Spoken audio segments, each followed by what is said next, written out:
Buenos días, Antonio. ¿Qué tal? Buenos días. Estoy con Antonio Pérez Henares, Chani.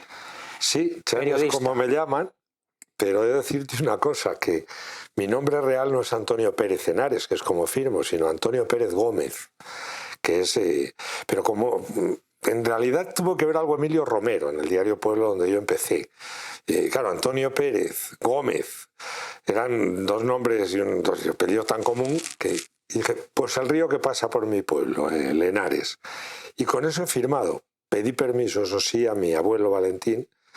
Es un personaje clave en mi vocación literaria, además. Y mi madre, por supuesto. Pero, vamos, atiendo por cualquier cosa. Esto también significa que soy un poco falso, hasta en el nombre. Tu trayectoria periodística es amplia, de largo recorrido, prensa, radio, televisión. En prensa, pues Mundo Obrero, Tiempo, El Globo, La Razón, Tribuna. En radio, pues Radio Nacional de España, la cadena SER. Sí, para hacértelo... No te falta ningún palo. No, yo he compaginado siempre, son 50 años los que he cumplido de periodista. En estos momentos tengo 67 y yo comencé a los 17 años, en el diario Pueblo exactamente.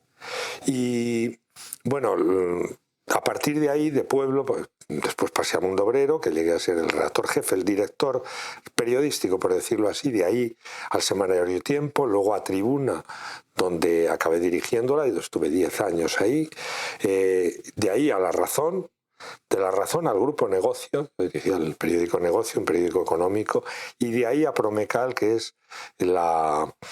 Bueno, ahí se me ha olvidado una cosa, entre Tiempo y la Tribuna es cuando yo estuve en Prisa. Llegué a escribir en El País y estuve en el Globo y en la cadena SER, donde llegué a tener un cargo importante, pero fue un lapsus de tiempo. Pero me une todavía cierta relación de cariño, sobre todo con la emisora, con la SER. Y finalmente, pues en Promecal, que es la editora de 16 medios de comunicación en Castilla, León y Castilla-La Mancha. Sí, además a través de Europa Press, tus artículos se difunden por todo, por muchísimos por cientos de periódicos. Decenas, sí. Hago uno a la semana. Y bueno, siempre yo he compaginado eso, o lo he intentado hacer desde... Yo fui escritor antes que periodista. O sea, yo he escrito desde niño, pero desde muy niño, desde mi infancia. Yo me recuerdo a mí mismo, te decía antes de mi abuelo Valentín, pero hay otra persona esencial en mi vida, que es el maestro de Bujalar. El primer maestro que yo tuve en mi vida, don Enrique. Cuando yo aprendí a leer con 5 años, leer era mi auténtica pasión. Yo era un niño un poco solitario, un poco gordito, sin hermanos mayores ni primos mayores, y el mundo de los niños no es precisamente... es un poco cruel. Luego eso se pasa y luego solo queda y te queda en la memoria lo maravilloso. Yo tuve una infancia de niño en Bujalaro, de niño de un labrador, que tenía además ovejas. Todos mis recuerdos están vinculados a eso y son unos recuerdos muy intensos. Y a mi abuelo Valentín, hasta con una anécdota increíble. Mira, mis padres emigraron cuando yo tenía 9 años a Durango. Yo hice la última cosecha, que todavía había segadores que segaban a mano, y uno me lo encontré después en Málaga. Qué cosas. Y bueno, estando ya en Durango, donde yo me crié de joven, es donde emigraron mis padres, si aprobaba todas las asignaturas con buena nota, y para seguir con beca en los jesuitas tenía que sacar un 8,5. Eso eran becas y eso era estudiar. Y esa cultura del trabajo y del esfuerzo, qué pena, se ha perdido. Y entonces me daban para comprarme un libro. Y me compré un libro aquel mes, que era Flor Nueva, Romances Viejos, de Menéndez Pidal. Y yo entonces empecé a leer La Loba Parda, el romance de La Loba Parda, cerré el libro y lo recité de memoria. Estando yo en la michoza limpiando la mi callada, las cabrillas altas iban y la luna rebajada, vi de venir 7 lobos por una... Claro, ¿de qué me lo sabía yo? Pues porque me la había enseñado mi abuelo. Mi abuelo, que era un señor del 1898, había nacido, a orgullo tenía saber leer y escribir, y esa tradición oral Y tengo ese romance, se lo pedí que me lo mandara, escrito con falta de ortografía y lo que quieras, pero es un romance castellano del siglo XIII, de la Extremadura castellana del siglo XIII, que a mí me transmitieron por tradición oral mi abuelo. Si yo al escribir no escribo un buen castellano, siendo donde soy, de Bujalaro, del común de la tierra de Atienza, era para matarme. Y la otra persona clave en mi vida es don Enrique. No solo me enseñó a leer y a escribir, me enseñó a soñar a través de la escritura y de alguna manera también a escapar a otros mundos. Y yo solía leer. A los 8 años me regalaron el Quijote y lo leí. Algunas cosas no entendí nada, luego sí, ha sido mi libro maravilloso, pero me hacía mucho reír don Miguel de Cervantes siendo niño. Y me iba a leerlo a los Plantíos de Bujalaro, que están al lado de mi casa. Tú eras un niño en Bujalaro con esas aficiones. ¿Y tus amigos? ¿Cómo te...? Al principio la verdad es que yo tenía un cierto problema de no adaptación, pero me fui muy joven, me fui cuando tenía 8 o 9 años. Empecé, como te digo, a estudiar en Copeca, los jesuitas, pero yo volvía todos los veranos al pueblo, meses largos.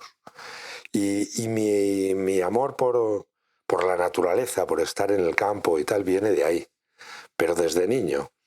Y tengo para eso una memoria maravillosa para mí, porque me permite ir a los recuerdos. Y todos los paisajes que yo muchas veces en las novelas recreo, hay quien dice que en mi literatura el paisaje tiene un protagonismo excepcional. El otro día en un gran curso me han hecho el honor de decir que lo que hacía Delibes ahora solo lo hago yo en la literatura, y es que el paisaje cobra tal vida que es un protagonista y uno de sus principales personajes.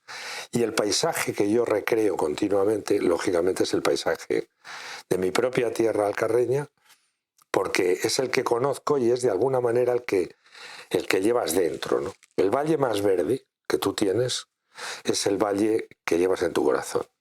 Bueno, es conocido que he sido un viajero bastante. Hice 7 expediciones con Miguel de la Cuadra, 7 rutas que Saldos, Camel Trophy, y pues sí, he viajado por los 5 continentes, ahora lo he hecho mucho de menos. Y siempre digo eso, al fin y al cabo, luego uno se queda mirando al pequeño valle de un pequeño río que se llama Henares, y es el valle más verde porque es el que tú llevas más verde. Mi patria es la infancia, que decían. Sí, es que eso es una... decía Machado. Sí, la patria es la infancia. Es un patio de Sevilla. Claro, y además, es que luego, si eres escritor como soy yo, para mí el ser escritor es lo mismo ser periodista que estar en la literatura. Son 2 aguas del mismo río. Mi gran amigo, que para descansar, Manu Leguineche, y yo hablábamos mucho de eso. Y bueno, al final he estado 50 años de periodista escribiendo al mismo tiempo y ahora, pues hombre, no creo que... Pero por mí me quedaba otros 50 siendo más escritor que periodista, que es lo que de alguna manera en los últimos años. Déjame que haga un apunte. Fíjate, en literatura tú tienes publicados alrededor de 40 títulos. Sí. Entre ensayo, novela y poesía. Sí, y libros de viajes. Y libros de viajes también. Fíjate, el otro día paseando por tu pueblo, por Bujalaro, me encontré con una vecina súper agradable, Angelines. Sí.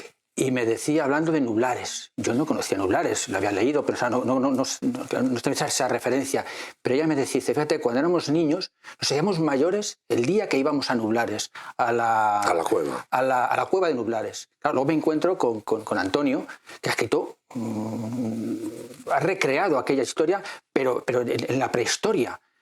Y o sea, con 3 títulos después, creo que tienes un cuarto también en marcha. La mirada del lobo y el último, la canción del bisonte, que acaban de traducir al francés ahora. Claro.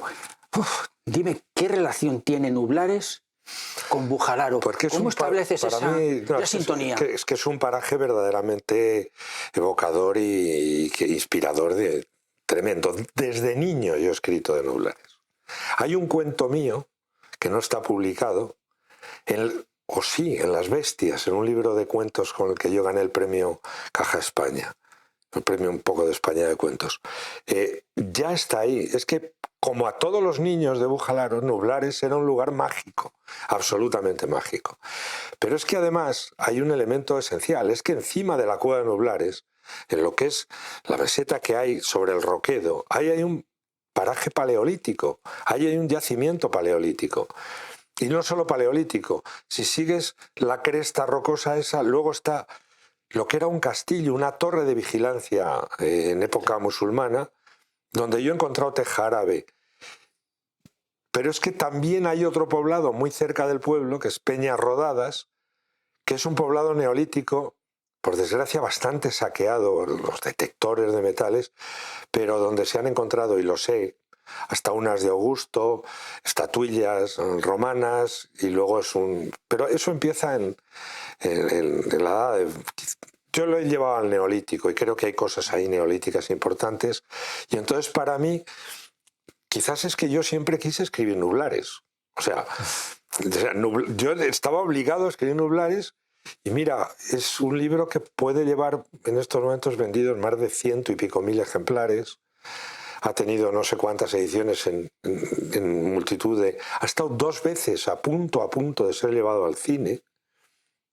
Y desde luego yo creo que es el libro que a mí me pone en órbita dentro del panorama literario español.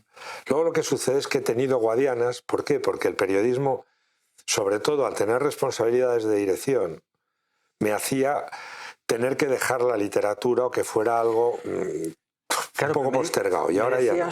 Me decías que la literatura, cuando hablabas con Manu Leguineche, y el periodismo están muy juntos, caminan juntos. Pero ¿eso hasta cuándo? ¿Tú crees que en este momento siguen caminando juntos o van a encontrar una vereda diferente? No, te quiero decir que son 2 aguas del mismo río, pero también son 2 brazos del mismo río. Yo en estos momentos, es que ha habido una cosa. Yo del actual periodismo español, como es incluso conocido, es que abjuro de él, porque esto en muchas ocasiones no es periodismo, es agitprop, agitación, prensa y propaganda. El sectarismo es brutal. Los mínimos códigos deontológicos se rompen todos los días 80 veces. Cuando yo me fui de La Sexta y se montó aquel... Hombre, es que de verdad ya era una cuestión de dignidad. Y como quizás, dice Arturo Pérez Reverte, Chani, ya era hora que lo hicieras, porque tú y yo por lo menos podemos decir que tenemos el piso pagado, ¿no? Entonces, pues sí, en estos momentos yo estoy mucho más dedicado a la literatura, mientras que durante un tiempo yo he estado mucho más dedicado al periodismo. Y eso, pues espero que tenga frutos en mis nuevas obras, donde desde luego...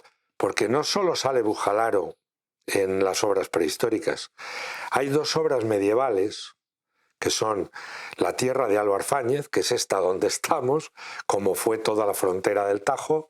Álvar Fáñez es un personaje fascinante, primo hermano o hermanastro incluso de Mío Cid, con el que se llevó fenomenal, pero él era el capitán de toda la frontera de Alfonso VI, el que toma Guadalajara, defiende luego Toledo, Zorita es su primer gran enclave, que está aquí al lado donde estamos.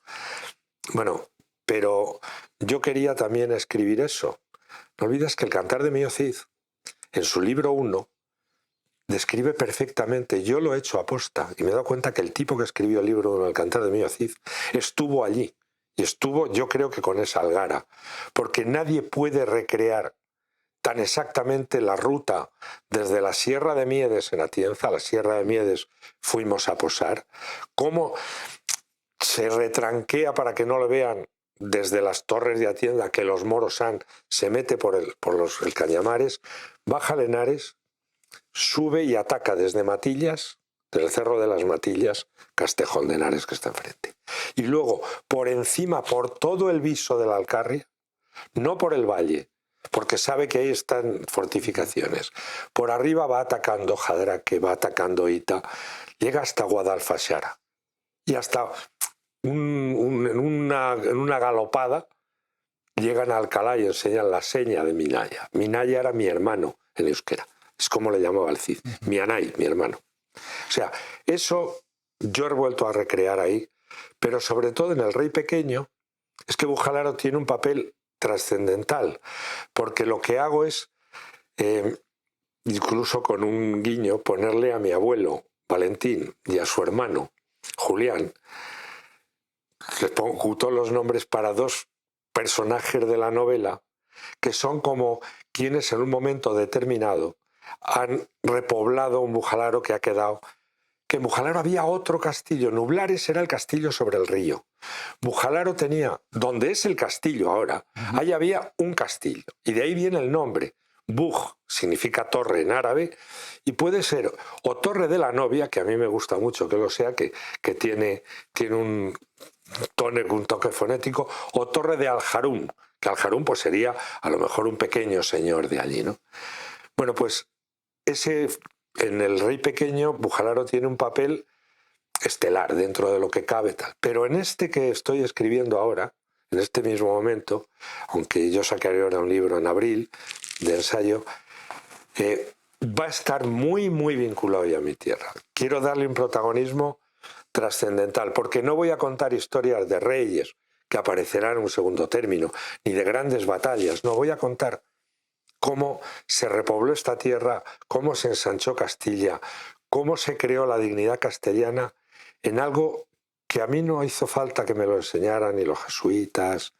Me lo enseñó mi abuelo, me lo enseñó mi padre, me lo enseñó mi madre, me lo enseñó la gente, y es la dignidad castellana, la dignidad de poderle decir, y por eso se repobló, donde gentes que no querían ser siervos llegaron allí.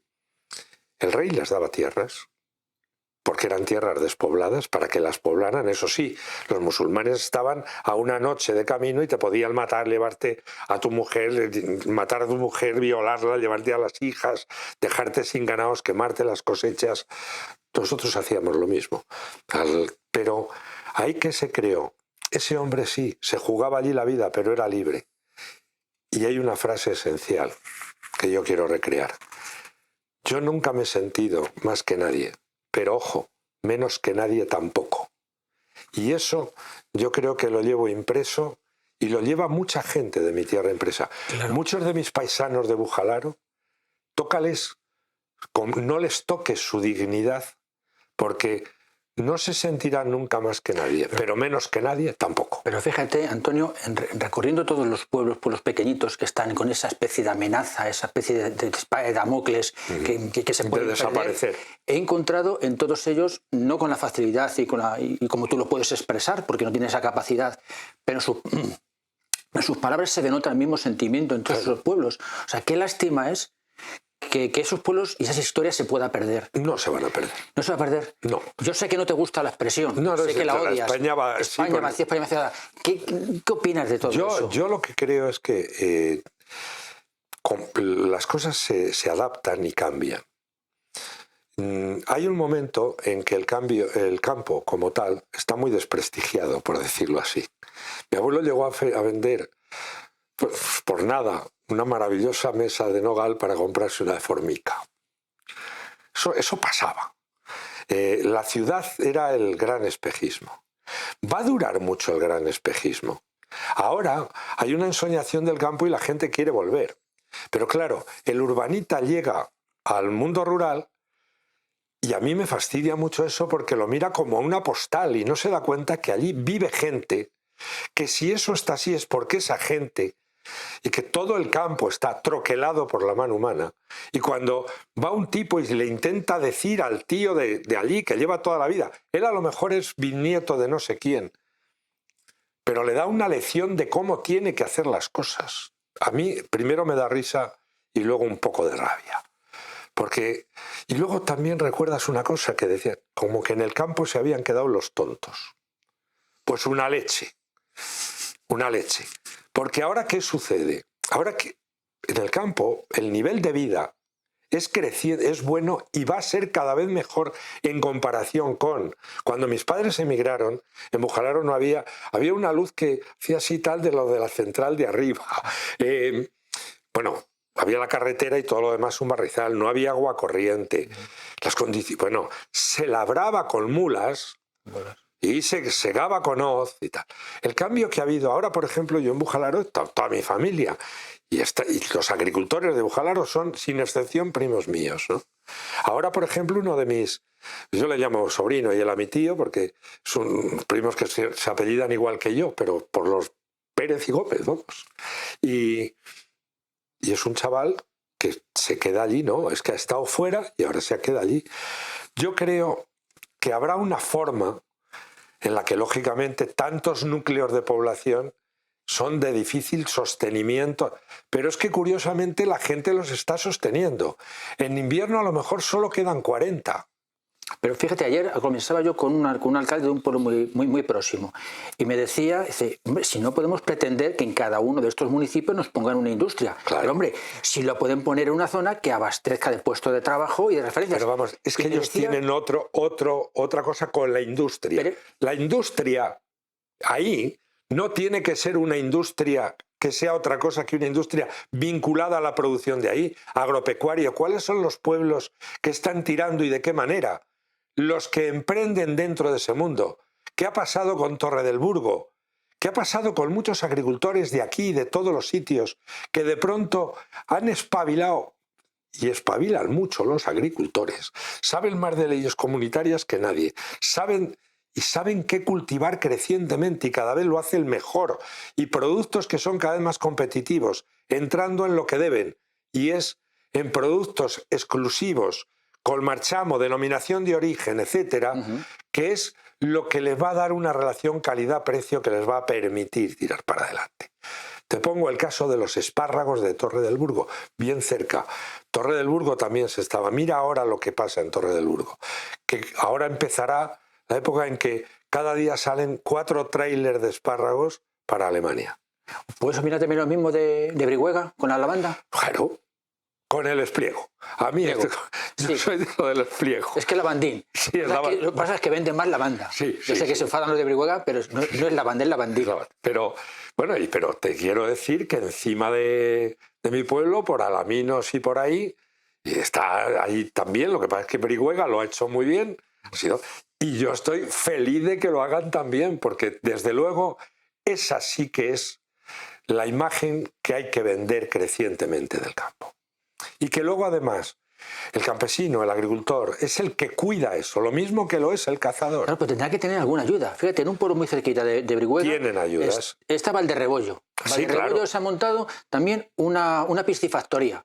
Sí. Bueno, pues genial, ha aprovechado las aguas del Tajuña, ha montado una piscifactoría. Pero le preguntas al señor que ha montado eso, ¿qué tipo de ayuda? Dice, no, mira, en vez de ayuda son cortapisas. Sí. Siempre tengo inconvenientes. Ese es y está generando puestos de trabajo. Ese es el problema del campo y ese es el problema de los puertos. Los políticos, mucha España vaciada y se van por allí, se dan una vuelta, se hacen una foto y se vuelven a casa. No conozco ninguno que viva, ninguno. Y eso sí, montan una comisión y no sé qué, y ya tienen varios enchufes para hacer estudios que lo que son verdaderas sandeces, ideologizadas, tal. No, al campo lo que le hace falta es, primero, bases de sustento para que en un momento determinado ahí se puedan establecer sin una brutal burocracia. Mira, para cortar la rama de una encina, incluso con lo de Filomena, hay que pedir más permisos que para una nuclear. Me lo han dicho, sí. Es un coñazo auténtico. Me dice un vecino de Cogollor, dice, tengo todo eso arrasado de árboles y no puedo tocar ninguno porque me vienen y me multan. ¿Y quién hace eso? Pues lo voy a decir, una serie de señores que son frustrados, porque lo son en muchas ocasiones, y estos que creen que el campo es suyo. No, el campo ni es de todos ni es suyo. Es un bien público en ciertos casos, en otro también es un bien privado de gente que lo cultiva. Es que la gente de pronto te pasa por un sembrado, por donde le da la gana y dice, no, es que esto es de todos. Oiga, usted ha llegado en un coche y el coche es suyo, ¿no? Pues este pedazo lo cultivo yo, es mío, y si le parece bien yo me quedo con su piso en Madrid. Te quiero decir que el concepto de propiedad privada es que se ha creado un mundo bastante estúpido en todos los sentidos, de visión urbanita.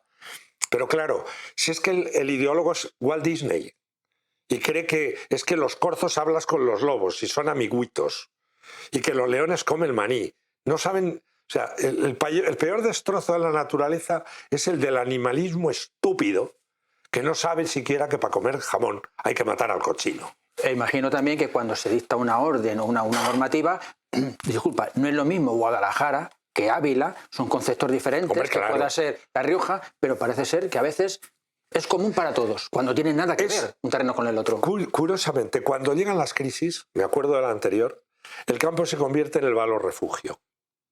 En esta va a pasar lo mismo y está pasando lo mismo. Pero un valor refugio no solo de refugio de sanidad, sino de refugio real, económico. Porque el campo español es de una potencia productiva. Lo que estoy harto es que no lo consideren la enorme potencia productiva que es vinícola, aceite, cerealística, por supuesto, pero de frutas, de verduras. Es brutal. Eso tiene que ponerse en valor. Y a eso es a lo que hay que apoyar de una manera, no únicamente con las PAC, sino dando al agricultor. Luego sí tenemos problemas. Por ejemplo, 2 cooperativas holandesas son más que las... ¿Sabes cuántas hay en España? 4.000. Sí. O 8.000, yo qué sé. Sí. ¿Qué sucede? Que no hay una capacidad de comercialización y de venta. Pero cuidado, lo que pasó con el vino fue muy importante. Hoy hacemos un vino y una relación calidad-precio genial. Con el aceite se está cogiendo ese camino. Y yo creo que hay que cogerlo en todos los sitios, porque esa es nuestra gran defensa y eso sí que es sostenible. Porque dejémonos de cuenta, lo único sostenible es la tierra. Y si la entendemos como tenemos que entenderla, como madre y no como esclava, porque eso también. Y cuando hay que echar una bronca, se echa. Y cuando en un momento determinado hay que cambiar hábitos de cultivo que son nocivos, se dice. Porque además el agricultor, crecientemente y ahora más, es alguien, lo mismo que ha pasado con el mundo de la caza, es el más empeñado, no solo cultiva el terreno, es que lo cuida. ¿Quién cuida? ¿Los que vienen los fines de semana? No. Quien cuida del territorio, los guardianes del territorio son ellos. Es la población que está y que vive en el medio agrario. Esa es la que está en peligro de extinción, leches. Y esa es a la que hay que proteger. Pero hay que protegerla de verdad, no con milongas, ni con bobadas de ¡ay, vamos a la España vaciada, pobrecitos! Y una leche el paternalismo. Es curioso que creo que la última vez que nos hemos puesto de acuerdo en este país, en España, como quiera decir, ha sido en la manifestación que hubo en el mes de marzo, de acuerdo, entre comillas, que estaban todos los partidos políticos, todos apoyando esa España vaciada. Al menos fue hasta las 12 o la 1 de la mañana o de la tarde que acabó. Luego ya no sabemos qué pasó. Pero estaban todos. ¿Me quiere decir que se ha hecho?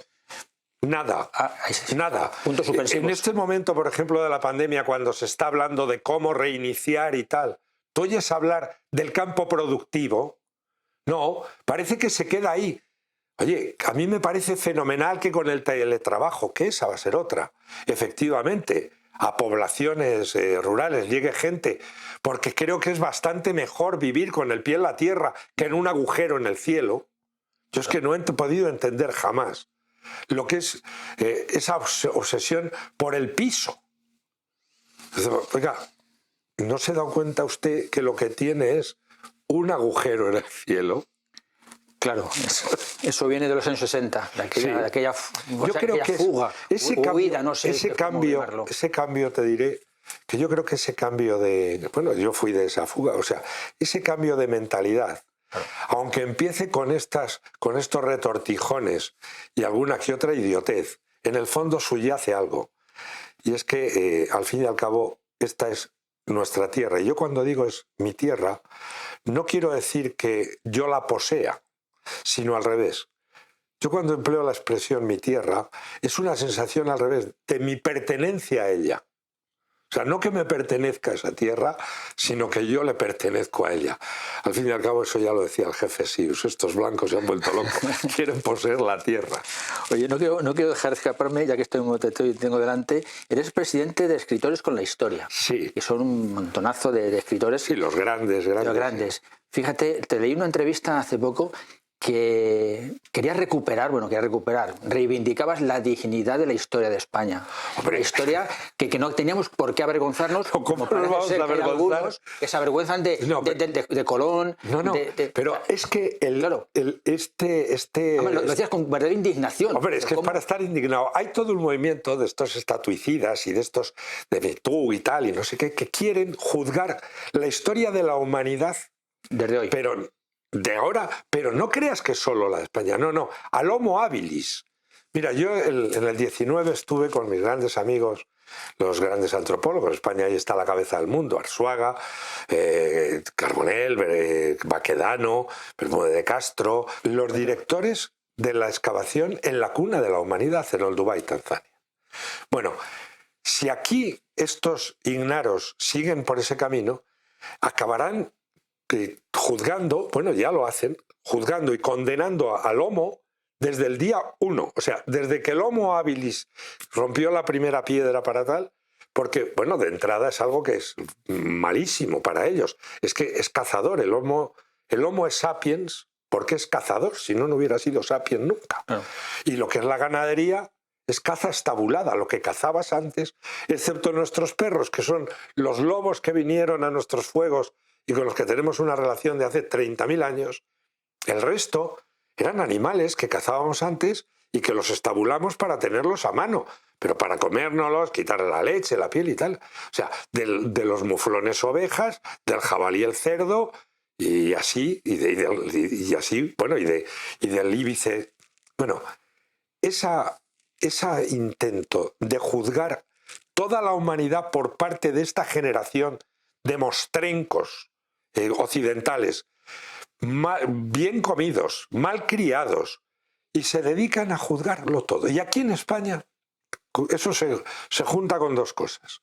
Y es que la leyenda negra contra el Imperio español, elaborada por nuestros enemigos, solo se la creen ahora y esencialmente la extrema izquierda y los separatistas españoles, y eso que se ha venido a llamar progrecracia, que es como una serie, unos mandamientos establecidos ahí que si no comulgas con ellos eres facha. Y acabo siendo facha hasta yo, por supuesto, que en la época de Franco pues fui un antifranquista destacado o poco, pero que me costó 8 detenciones. Pues los fachas somos nosotros. ¿Por qué? Fíjate, dos cosas, solo con dos elementos. La historia de España, de una nación pequeña, que eso sí, como está como en una especie del cruce de las autopistas del mundo, pues aquí ha pasado todo el mundo, desde donde se extinguieron los neandertales, por ejemplo.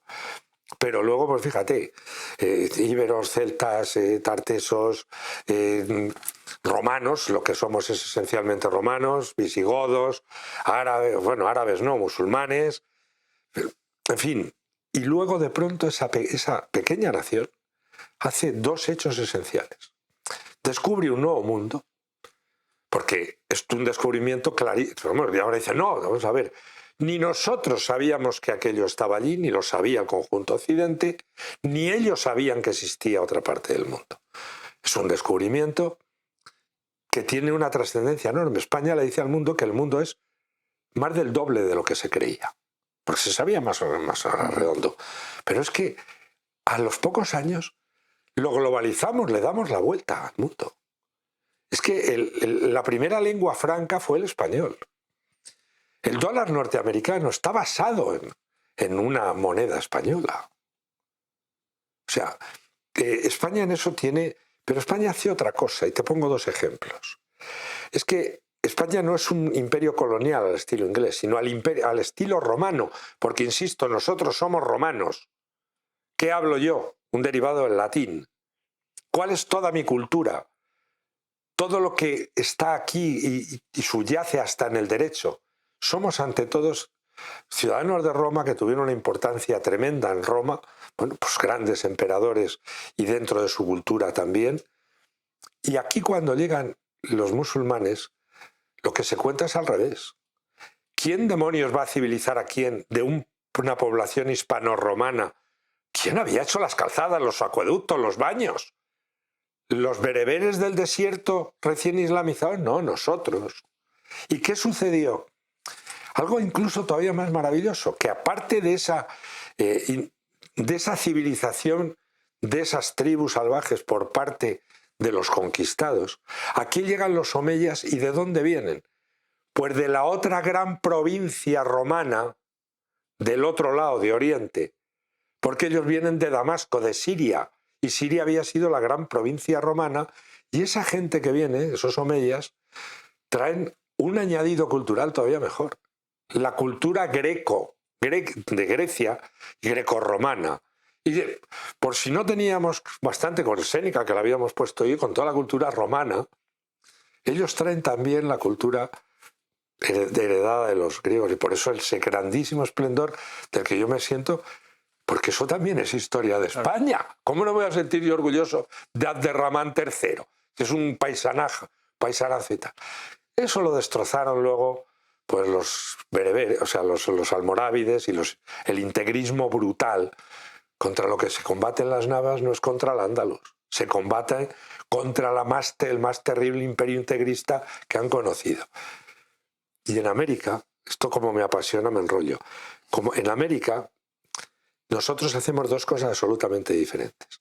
Primero, la reina Isabel, que es un portento y una adelantada a su tiempo, lo primero que dice es que, pero antes, vamos, a Colón cae en desgracia por traer esclavos indios, que sus súbditos no pueden ser esclavos. Eso, antes, en el 1504 zanjado, pero desde el 1497 y tal. Y otro segundo más, que dice que se casen los indígenas con los españoles y viceversa.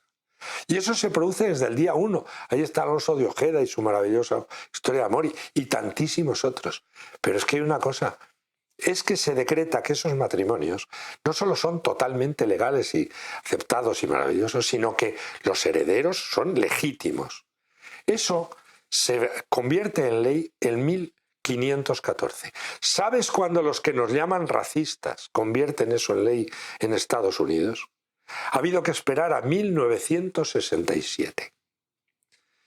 Y esta banda de ignaros, y sobre todo los nuestros, andan por ahí tirando estatuas de Fray Junípero Serra, el gran defensor de los apaches. ¿Sabes por qué? Porque la tragedia de España es que el pueblo español ignora su historia.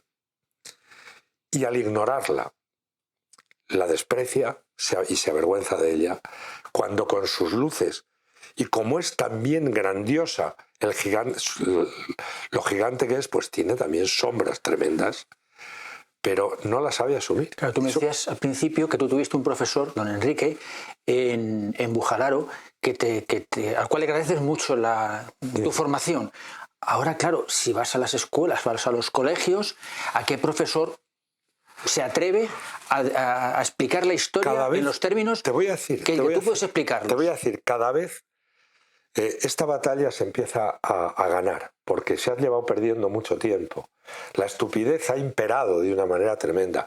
Por ejemplo, a don Claudio Sánchez Albornoz, el gran historiador medieval español, se le llama facha. Y la gente no sabe que fue el último presidente de la República en el exilio.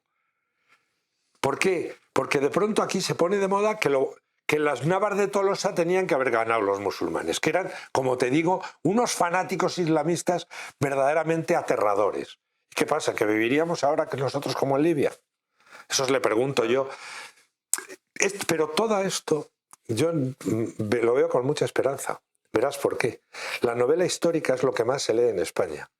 O sea, el ansia de conocer tu propia historia, que es conocer la historia de tus antepasados, de tus abuelos, se está imponiendo a lo que es el adoctrinamiento masivo, como te digo, muy alentado por la extrema izquierda podemita, yo no me callo, y por el separatismo, que quiere trazar unos mitos verdaderamente falsos y unas mentiras terribles, y que para eso tienen que acabar con lo que es la vieja epopeya de un pueblo y de unos pueblos que desde la península ibérica han cambiado el mundo. Y desde luego se pueden avergonzar de cosas, pero se pueden enorgullecer de muchísimas otras, siempre y cuando se entienda una cosa, que tú no puedes juzgar a nadie con los parámetros actuales o incluso ahora de ese cuerpo de doctrina de la progrecracia, porque es que no se salva ni Dios. Claro, es que ni ahora ni antes. Se suelen analizar los acontecimientos saltándonos los siglos. Lo dijo, recuerdo, García Márquez en su discurso cuando le dieron el premio Nobel. Dice, el problema que tiene Europa es que nos juzga a nosotros desde su punto de vista.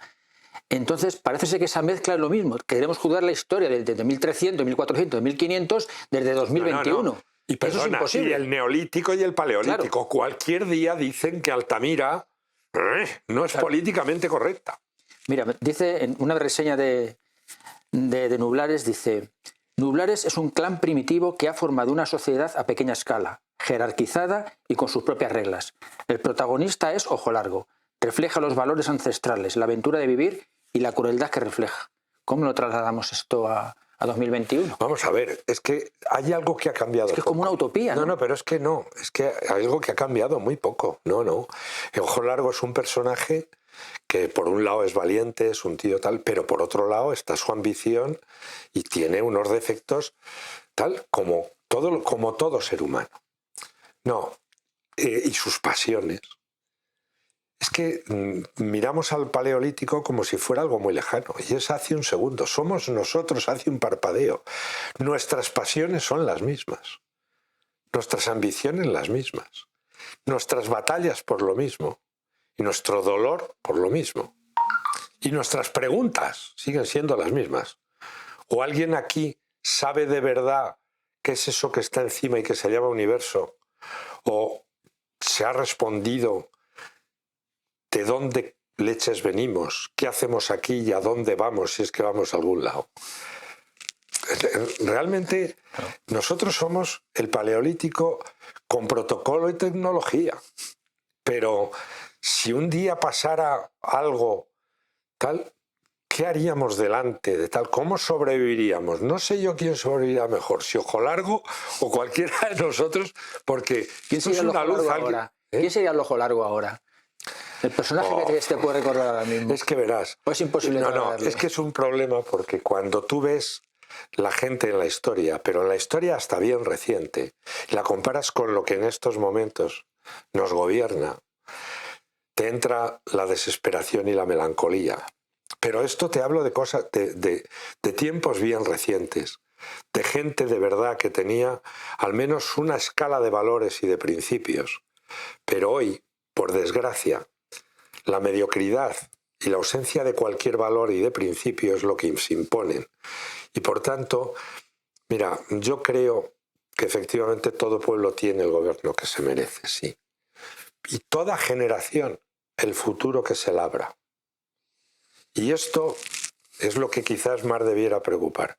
Las generaciones que ahora están ahí, que se quejan de todo y continuamente, como palomos muchas veces con el pico abierto. ¿Han pensado alguna vez que el futuro es cosa que les incumbe a ellos? No con lo que les dé papá, que es algo que tendrán que ganarse ellos. Y efectivamente tienen un tiempo difícil. Y yo, como decía antes, tengo el piso pagado. Pero lo que les espera a ellos... ¿Sabes quién me da pena? Una parte de esa generación que sí efectivamente aprovecha sus oportunidades, que trabaja, que se esfuerza, pero que yo la veo amenazada por otra parte de su generación que entiende que el parasitismo es la forma mejor de vida. Sí, hasta que se acaba la colmena. Hablando de los medios de comunicación, que son los que difunden un 80% de esos valores. Claro. Por eso me siento cada vez mejor escribiendo literatura y cada vez más alejado de lo que he tenido de 50 años. También he de decirte que, bueno, yo ahora vivo aquí mucho, pero no dejo de ir a Bujalaro. De hecho, estoy ahora a ver, bueno, me tienen que empezar a arreglar el tejado de la casa porque yo voy con bastante frecuencia. Yo en Bujalaro sigo manteniendo mi bodega. He plantado una nueva viña donde tenía plantada mi abuelo Valentín la suya. Hacemos, creo que, un magnífico vino, eso el mejor, por supuesto, ya sabes que el vino propio siempre es el mejor de todos. Y sigo teniendo unas relaciones absolutamente estrechísimas con mi pueblo. Cuando acondicione ahora un poco más la casa, pues turnaré con esto. que por cierto vienen pues bastante mis primos de Málaga. Quiero decir que estamos en la provincia de Guadalajara, muy cerquita, en el término municipal de Albalate. Albalate de Zorita. Pero esto queda entre Illana, Albalate y mi querida Zorita. No olvides que toda esta población, todas estas poblaciones llevan ese apellido por algo. Yo entiendo que un paraíso, y después de recorrer disculpa, bastantes términos de la provincia de Guadalajara, creo que es una de las provincias realmente por descubrir. Sí, absolutamente. Es increíble. Lo que pasa es que yo ahí tengo cuidado. Yo quiero que la descubran los que merecen descubrirla. O sea, nuestra provincia es como una España en miniatura. Y bueno, ya tenemos encima los grandes pantanos, por si dicen que el mar tal. Bueno, lo tenemos de agua dulce, que no está mal. Pero tiene una zona que es nórdica, en el norte, que es tanto la Sierra Norte, nuestra Sierra Negra, como el Alto Tajo, que son unos prodigios de la naturaleza. Luego tienes lo que son los valles esencialmente de la carretera. Todos esos valles del Lenares, del Badier, las Alcarrias arriba, los valles abajo. Y la historia que se forjó ahí en el 36, todo aquello, ¿verdad? Bueno, vamos a ver.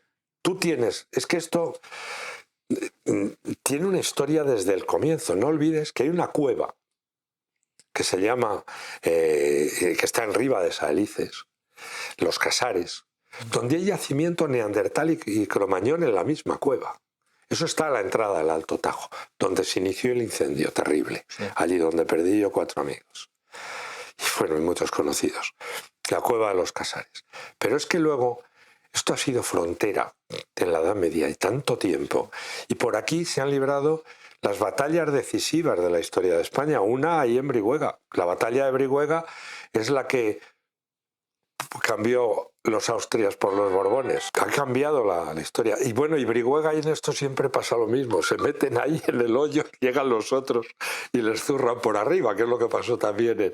Sí. Tengo un libro muy poco conocido, ganó el premio Pirineos, que se llama El hijo del italiano, que está publicado y que precisamente describe toda la batalla de Guadalajara. Sí. Como lo he estudiado, pero también como me lo han contado los que... Pero habría que descubrirlo. Por ejemplo, estuve en Gajanejos. Sí. Pueblo quedó totalmente destruido. Totalmente. Y se ha reconstruido de alguna manera. Pero la gente, cuando hablas con ellos, siguen en su memoria esas 4 piedras que quedan. Bueno, yo te cuento... Desde ese mirador fantástico que tiene. Sí, ahí hay un... Claro, tú te das cuenta que la casa de mi abuelo materno, que está en la plaza de Bujalaro, cuando le quitaron el yeso hace mucho, apareció debajo un Víctor, fascista de tal, y grabado una cosa con bayoneta, algo así como general Bergonzoli, capitán de las derrotas. Para tomar este pueblo no hacen falta pelotones, hay que tener más pelotas. Es la batalla de Guadalajara algo además que no enfrenta a los bandos españoles. Porque fueron los españoles los que le zurraron a los italianos. Entonces, de hecho, Moscardó se queda en Ita, se retranquea ahí. La historia de mi pueblo tiene ahí, esto lo conoce poquísima gente. Mira, yo he investigado algo y algún día escribiré todo eso. Escribiré desde el Paleolítico. Lo tengo que hacer y yo sigo recuperando. Verás, la fiesta de mi pueblo es el día de San Pedro. El día de San Pedro de 1936 hubo un altercado en la plaza de Bujalaro, donde acabaron algunos mozos de Jadraque y algunas banderas de UGT en el pilón. En realidad no tenía mucho que ver la política, o nada, sino un lío de mozos y de mozas y de tal, y acabaron en el pilón. El diario El Sol publicó, a los pocos días, algo así como Bujalaro se subleva contra la República, te lo prometo. Claro, cuando estalla el lanzamiento o el golpe de Estado franquista, Mola baja. Mola llega el día 19 de julio a Atienza, llega a Bujalaro y pasa por Bujalaro, viniendo por Jirueque, a la vista de tal, y llega incluso a entrar en Jadraque. Pero al ver que el golpe de Estado ha fracasado, fracasa en Guadalajara, de hecho, lo intentan, fracasa y lo fusilan a todos, Mola se vuelve hacia atrás y se atrinchera en Atienza. Queda Sigüenza en manos republicanas y luego hay un ataque de Sigüenza a Atienza y finalmente la toma de Atienza por los franquistas. Bujalaro Antes de eso, tíos abuelos míos, cuando ven que mola, viene por ahí, y después de la que se había liado, se van y se hacen requetés. Mi tío Víctor, que me enseñó a mí a cazar, me contaba la guerra de los que había estado él. Murió hace poco a la venera. Es de los Canarios de Bujalaro, de toda una familia. La estatua que hay en el pueblo, esa la hizo mi tío Domingo, que ha muerto precisamente. Se apellidaba exactamente igual que mi padre, porque eran primos hermanos por los dos lados. Se habían casado 2 hermanas con 2 hermanos. Pues Domingo Pérez Moreno, que fue el que se fue a Canarias, era de esta familia, y esa estatua que ves allí en Bujalaro, esa estatua la hizo construir él. Ha muerto el mes pasado, a la edad de 98 años. Y Víctor, su hermano mayor, murió también a los 90 y tantos. Este era requeté. Y bastantes de Bujalaro estuvieron en el tercio requeté. Otros se pasaron cuando tomaron eso, los falangistas fundamentalmente, se fueron con la bandera de Falange a tal.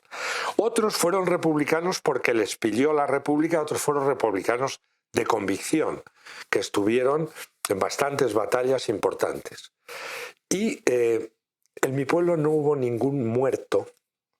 Hubo uno, pero no hablamos de eso, porque no tuvo que ver la cosa política, sino otra historia. No hubo ningún muerto de unos contra otros. No hubo muertos en la guerra, pero no hubo muertos en lo terrible que fue la confrontación civil.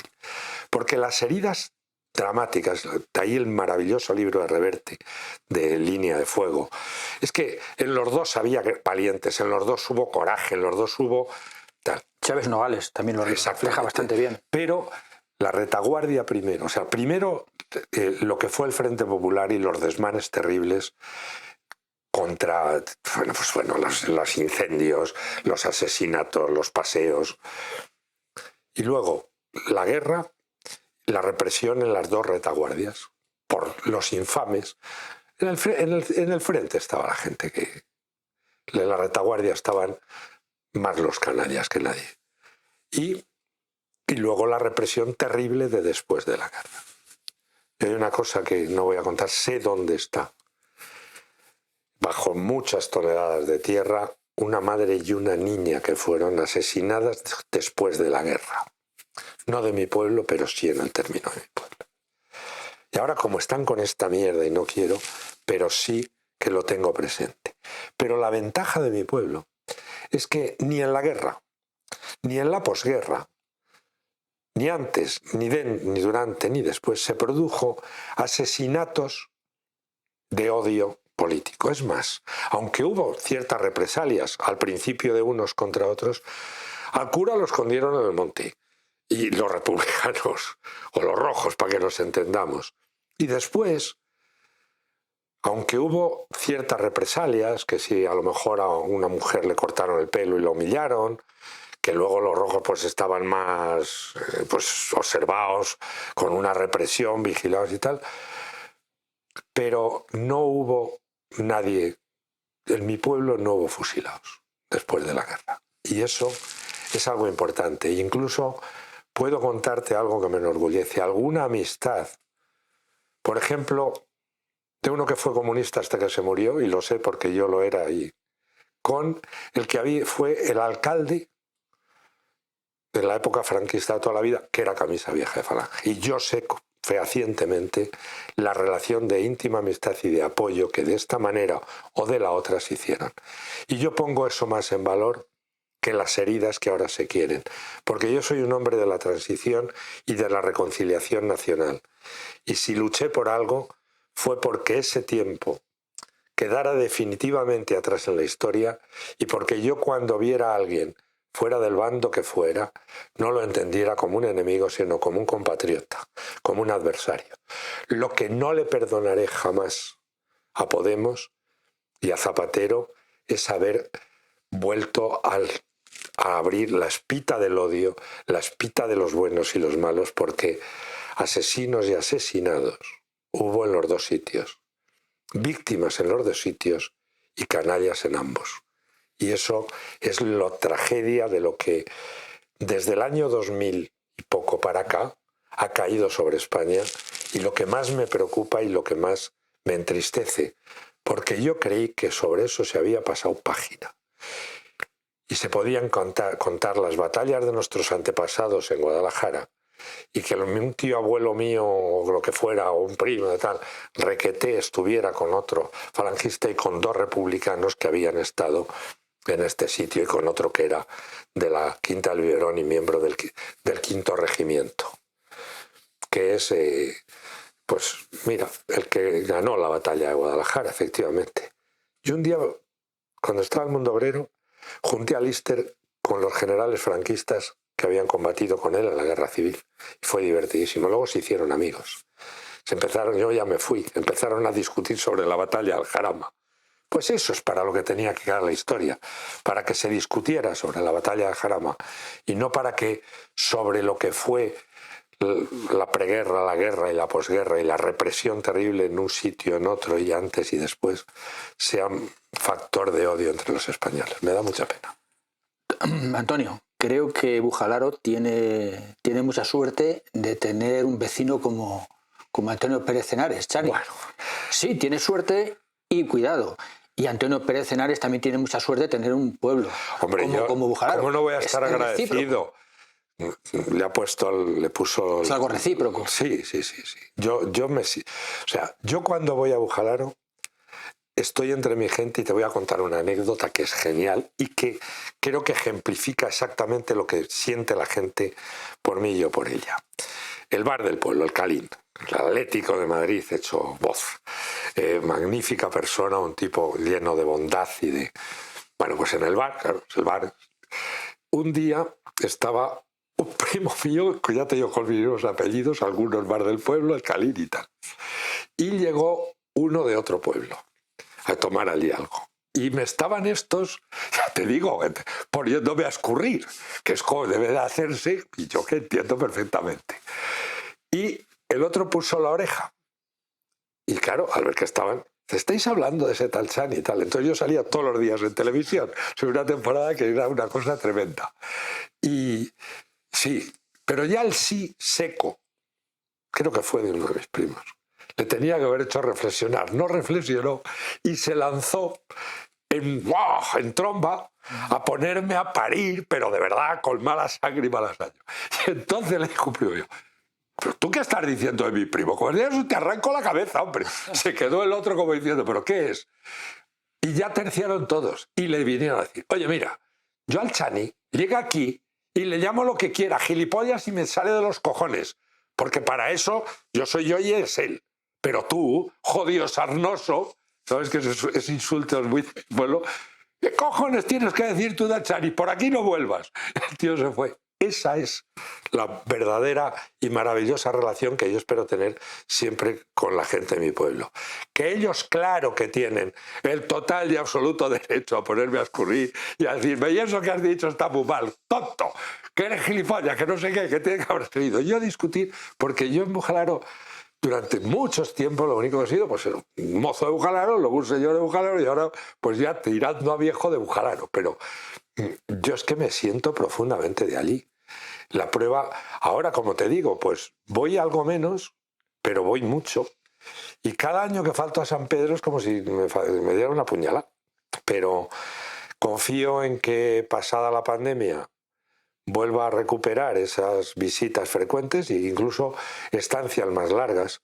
Y tengo una alegría última porque mis sobrinos, yo no tengo hijos, pero los hijos de mi hermana, pues se han agenciado recientemente. Es que uno es periodista también, es ahora director adjunto del Confidencial, pero es que ha estado 13 años de corresponsal en Bujalaro. Hay otra chica, que es otra prima mía, también es periodista, que está en El Español, y es muy curioso porque mi sobrino, Ángel, ha estado 13 años fuera.